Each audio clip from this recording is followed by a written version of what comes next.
Hello to all friends, कसे आहात सगळे? रेडिओ MPSC गुरु ऐकताय ना? Radio MPSC Guru spreading the knowledge, powered by spectrum अकॅडमीमध्ये मी RJ प्रिया तुम्हा सर्वांचं मनापासून स्वागत करते. मित्रांनो, आपण दिवसाची सुरुवात एक चांगला आणि प्रेरणादायी विचार ऐकून करत असतो. चला तर मग ऐकूया आजचं विचारधन हे सत्र. जर तुम्हाला आयुष्यामध्ये खूप संघर्ष करावा लागत असेल तर स्वतःला खूप नशीबवान समजा, कारण देव संघर्ष करायची संधी फक्त त्यांनाच देतो ज्यांच्यामध्ये क्षमता असते. तर मित्रांनो, हा होता आजचा चांगला आणि प्रेरणादायी विचार. मग मित्रांनो, मागच्या 2 वर्षांचा कालावधी हा सगळ्यांसाठीच खूप संघर्षाचा होता. तर या विचारावरून आपल्याला इतकंच कळतं की आपल्यामध्ये क्षमता आहे, म्हणूनच आपण या संघर्षाला तोंड देतो आहे. तेव्हा ही पण वेळ निघून जाईल आणि आपला संघर्ष संपेल. चला तर मग मित्रांनो, यानंतर वळूया आपल्या दिनविशेष या सत्राकडे. आज आहे 8 जुलै, गुरुवार. जाणून घेऊया आजच्या दिवसाची विशेष गोष्ट. इतिहास आपल्याला वर्तमानाच्या शिखरावर आणून ठेवतो, जिथून आपण पाहू शकतो स्वप्न नव्या जगाचे. म्हणूनच आपण कायम स्मरला पाहिजे इतिहास, त्या पवित्र स्मृतींचा. आपला वर्तमान समृद्ध व्हावा म्हणून दिवस रात्र एक करणाऱ्या अवलिया माणसांचा, त्यांच्या प्रयत्नांचा आणि त्यांच्या धैर्याचा. चला तर विद्यार्थी मित्र मैत्रिणींनो, ऐकूया असंच काहीसं खास आजच्या दिवशी आपल्या रेडिओ MPSC गुरुच्या दिनविशेष या सत्रात. सर्वप्रथम जाणून घेऊया आजच्या दिवशी घडलेल्या काही महत्त्वाच्या ऐतिहासिक घटनांविषयी. आजच्याच दिवशी 1889 साली द वॉल स्ट्रीट जर्नलचा पहिला अंक प्रकाशित करण्यात आला होता.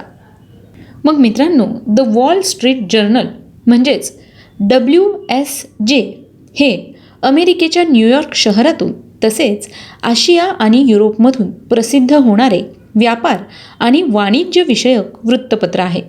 हे वृत्तपत्र आठवड्यातून 6 दिवस प्रकाशित होते आणि याची पहिली आवृत्ती आजच्याच दिवशी म्हणजे 8 जुलै 1889 रोजी छापली गेली होती. न्यूज कॉर्प कंपनीच्या डाऊ जोन्स अँड कंपनी या उपकंपनीद्वारे हे वृत्तपत्र छापील तसेच ऑनलाईन स्वरूपात प्रकाशित होते. याचे 12,70,000 ऑनलाईन गिराहिकांसह एकूण 22,28,000 गिराहिक आहेत. या परत्वे हे वृत्तपत्र अमेरिकेतील सर्वाधिक खपाचं वृत्तपत्र आहे. आणि सगळ्यात महत्त्वाचं म्हणजे द वॉल स्ट्रीट जर्नलला 2017पर्यंत 40 पुलित्झर पारितोषिके मिळाले आहेत. तर मित्रांनो, यानंतर जाणून घेऊया पुढची घटना.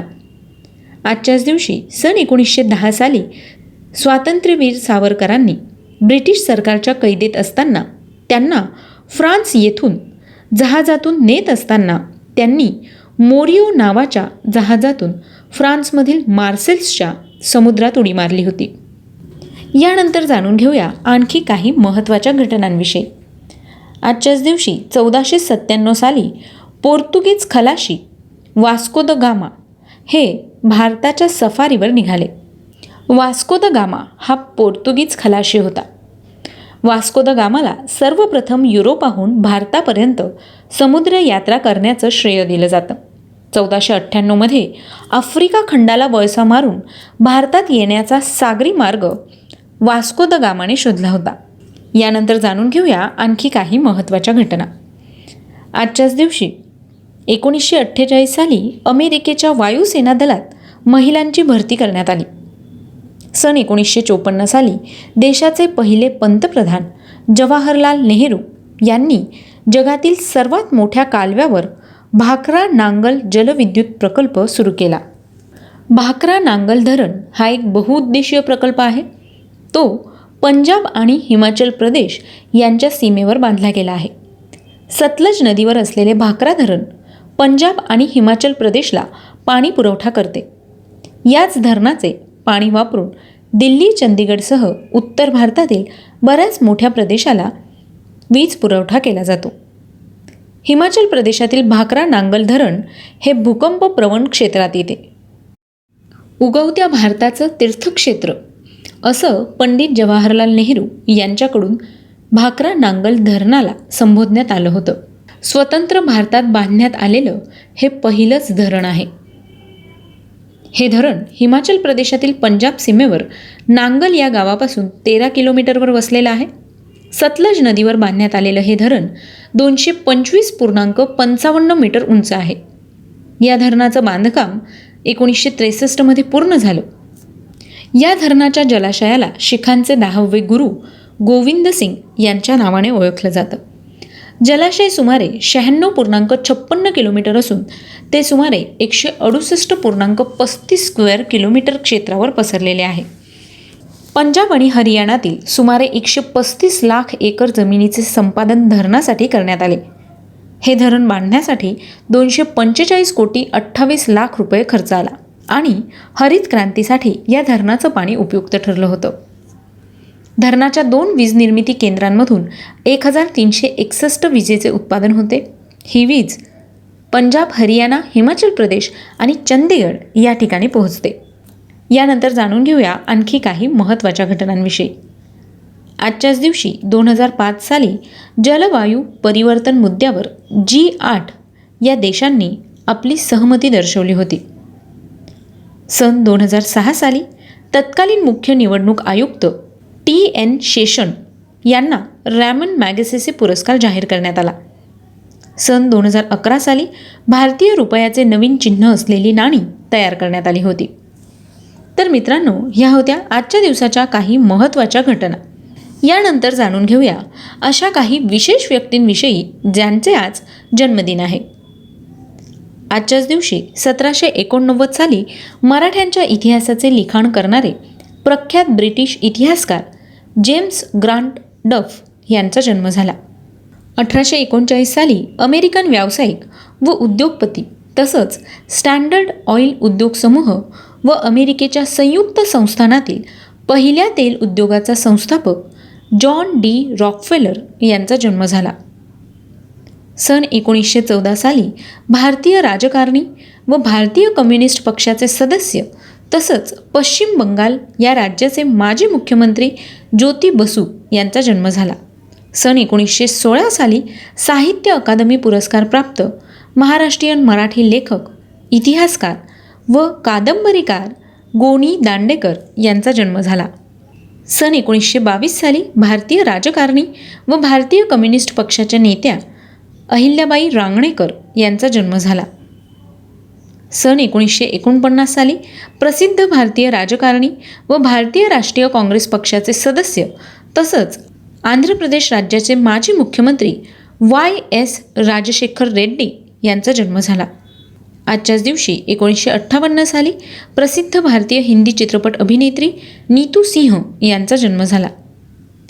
सन 1972 साली प्रख्यात माजी भारतीय अष्टपैलू क्रिकेटपटू व कर्णधार तसंच भारतीय क्रिकेट प्रशासक, समालोचक व भारतीय क्रिकेट नियामक मंडळाचे विद्यमान अध्यक्ष सौरव गांगुली यांचा जन्म झाला.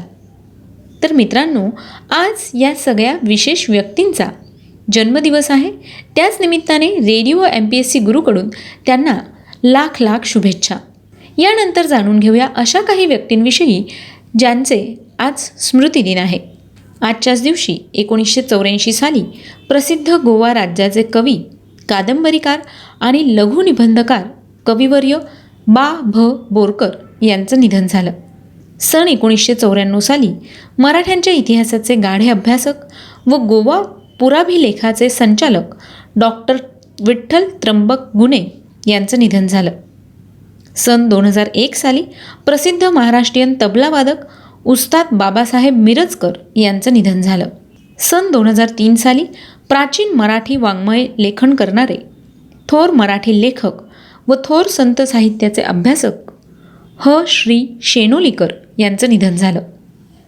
सन 2006 साली साहित्य अकादमी पुरस्कार प्राप्त भारतीय तत्त्वज्ञानी, प्राध्यापक व लेखक तसंच इंग्रजी भाषिक कादंबरीकार व लघुकथा लेखक प्राध्यापक राजा राव यांचं निधन झालं.